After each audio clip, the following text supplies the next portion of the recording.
পশ্চিম মেদিনীপুরের দাসপুরের কালীতলার ছবি দেখাবো। কি ছবি? মরেও যে শান্তি নেই, ছবি দেখে আপনি সেটা পুরোপুরি বুঝতে পারবেন। পরে পুরো বিষয়টি বলছি, আগে ছবি দেখুন।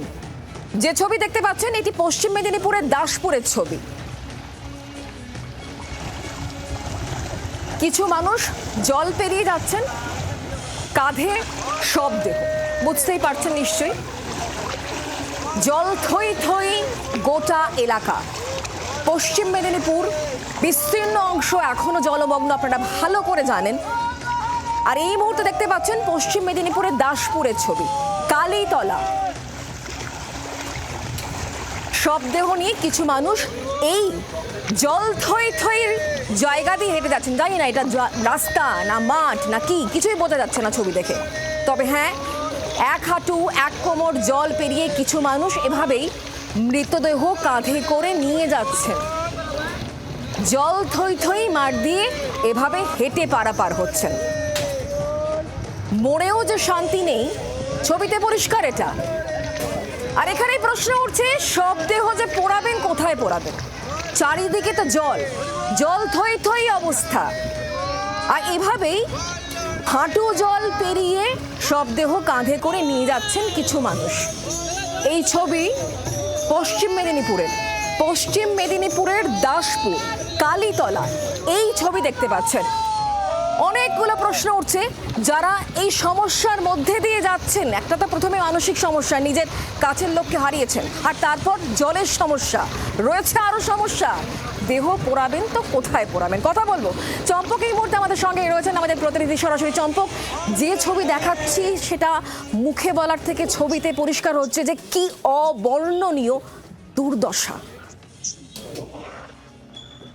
একদমই তাই, মর্মান্তিক এই দৃশ্য। এবং এই দৃশ্য কিন্তু এর আগেও আমরা দেখেছি ঘাটালে বন্যার সময়, বিভিন্ন সময় সেখানে ভেলাতে করে সেখানে মৃতদেহ বয়ে নিয়ে যেতে হয়েছে শ্মশানে, সেখানে পোড়ানোর জন্য। এবং এখানেও সেক্ষেত্রে দেখা যাচ্ছে যে এক হাঁটু গোবর সমাজ জল যেখানে মাঠের উপর দিয়ে, সেই মাঠের উপর দিয়ে যেখানে মৃতদেহ সেখানে বয়ে নিয়ে যাচ্ছে। এবং কি কারণ? সেই কারণটা হচ্ছে যে গ্রামের যে রাস্তা, সেই গ্রামের রাস্তা কিন্তু কর্দমাক্ত রয়েছে। দীর্ঘদিন ধরে গ্রামবাসীরা কিন্তু গ্রাম পঞ্চায়েত এবং বিডিওর কাছে তারা কিন্তু জানিয়েছেন যে রাস্তা যাতে সেখানে রাস্তা সংস্কার করা হয় এবং সেখানে ঢালাই রাস্তা করে দেওয়া হয়। সেখানে কিন্তু প্রশাসন বা পঞ্চায়েত সেখানে কর্ণপাত করেনি। ফলে রাস্তার অবস্থা অত্যন্ত খারাপ, মৃতদেহ সেক্ষেত্রে বয়ে নিয়ে যাওয়া অত্যন্ত সমস্যা।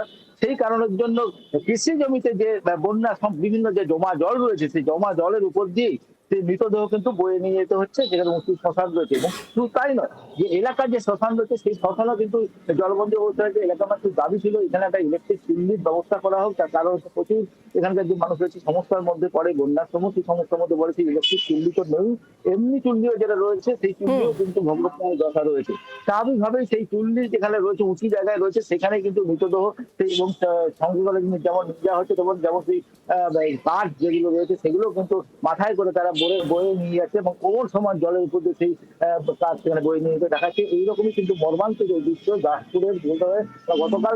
সত্যি মর্মান্তিক। চম্পক, তুমি আমাদের সঙ্গে থাকো। যারা সমস্যায় পড়ছেন তাদের বেশ কিছু অভিযোগ রয়েছে, তাদের ক্ষোভ রয়েছে। কি তাদের অভিযোগ, ক্ষোভ কি, কি বলছেন তারা, বলতে চাইছেন কি, শোনাবো।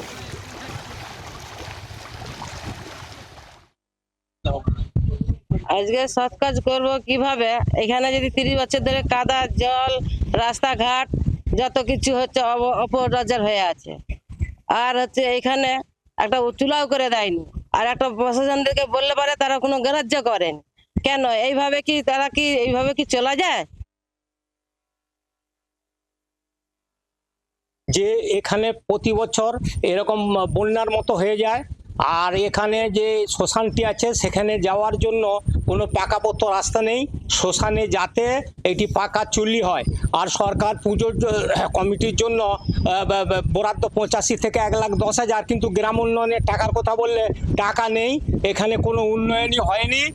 আর বিডিও বা এসডিওর কাছে গেলে বলবে টাকা নেই, তো আমরা কি করব?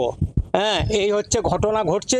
আমার আবেদন আমাদের, যাতে আমাদের এখানে পাকাপোক্ত রাস্তা এবং পাকা চুল্লি হয়, সেই জন্য আমি আবেদন করছি। সাধারণ মানুষের বক্তব্য তুলেন, তাদের ন্যায্য কিছু দাবি রয়েছে, সেই দাবি তারা রাখেন, কিন্তু সেই দাবি অনুযায়ী প্রতিশ্রুতি পূরণ আজ পর্যন্ত হয়নি। সে কারণেই আজকে আমাদের এই ছবি দেখতে হচ্ছে। আমরা কথা বলবো তৃণমূল নেতা অজিত মাইতি এই মুহূর্তে আমাদের সঙ্গে রয়েছেন। অজিতবাবু, যে ছবি আমরা দেখাচ্ছি পশ্চিম মেদিনীপুরে দাসপুর, যেখানে কাঁধে করে মৃতদেহ নিয়ে যাচ্ছেন, একেবারে জল থই থই জায়গা, কোনো চুল্লি নেই, কোথায় দেহ পোড়ানো হবে তা তারা জানেন না। প্রশাসনের কাছে বারবার বলেছেন, প্রশাসন কোনো রকম উদ্যোগ নেয়নি, তাই এই ছবি দেখতে হচ্ছে। কি বলবেন আপনি? এই ছবিটা সাময়িক, যেটা দেখানো হচ্ছে গটাপ সাময়িক। গটাপ মিন্স এই জন্য বলতে চাচ্ছি, বৃষ্টিতে বন্যা ওই জায়গাটা নিচু জায়গা এটা বলা হচ্ছে না যে ওখানে অতি বৃষ্টি হলে ওখানে জল জমবে। জল জমার ফলে যেখানে যেখানে জল জমে সেখানে সেখানে যে উন্নয়নটা হয়েছে সেটা চোখে দেখা যায় না। রাস্তা আছে, সবই আছে, শ্মশানও আছে, জল জমে থাকার ফলে হয়তো এটা একটু সমস্যা হচ্ছে, তার জন্য আমরা দুঃখিত। এবং জল নিকাশনের জন্য যা যা বন্দোবস্ত নেওয়া হয়েছে এবং আস্তে আস্তে আস্তে আস্তে বর্ষাকালে এগুলো সবসময় গ্রামে হয়, এটা নতুন কিছু নয়, ভারতবর্ষের সমস্ত গ্রামে এই ঘটনা ঘটে।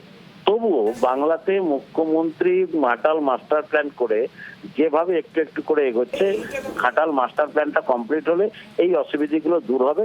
যারা বলছেন রাস্তা নেই, আমার মনে হয় তারা ঠিক কথা বলছেন না। রাস্তাগুলো সবই আছে, আবার রাস্তা হবে, আরো অনেক রাস্তা স্যাংশন হয়েছে।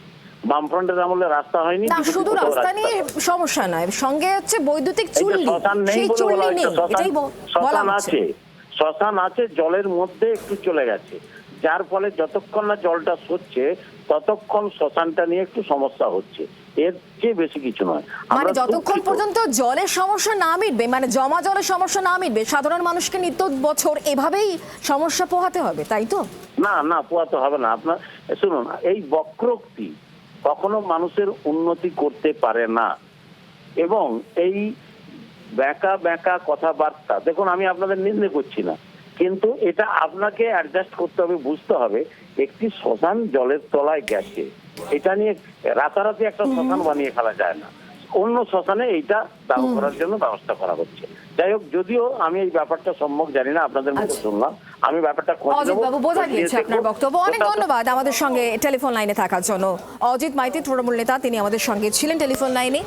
যেহেতু জল নিয়ে একটা সমস্যা রয়েছে, জমা জলের সমস্যা, পশ্চিম মেদিনীপুরে বিস্তীর্ণ অংশে এই সমস্যা রয়েছে, এই সমস্যা থেকে বেরোতে ঘাটাল মাস্টার প্ল্যানের কথাও তিনি উল্লেখ করছিলেন। তবে সাধারণ মানুষ তারা বলছেন প্রতি বছর তাদেরকে এই সমস্যায় পড়তে হয়। বারবার তারা প্রশাসনকে বলেছেন, তাদের দাবির কথা জানিয়েছেন, কিন্তু কোনো সময় এই সমস্যা থেকে তারা বেরিয়ে আসতে পারছেন না, এবং সে কারণেই এই করুণ মর্মান্তিক ছবি দেখতে হচ্ছে।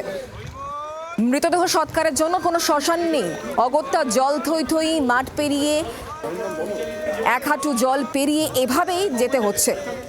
জি 24 ঘন্টার ক্যামেরায় যে ছবি আপনারা এই মুহূর্তে দেখতে পাচ্ছেন, বিজেপি নেতা দেবজিৎ সরকার এই মুহূর্তে আমাদের সঙ্গে রয়েছেন টেলিফোনে। দেবজিৎ, আমরা পশ্চিম মেদিনীপুরে দাসপুরে একটা ছবি দেখাচ্ছি, যেখানে একেবারে জল থই থই মাঠ দিয়ে মৃতদেহ কাঁধে করে নিয়ে বেশ কিছু মানুষজন যাচ্ছেন।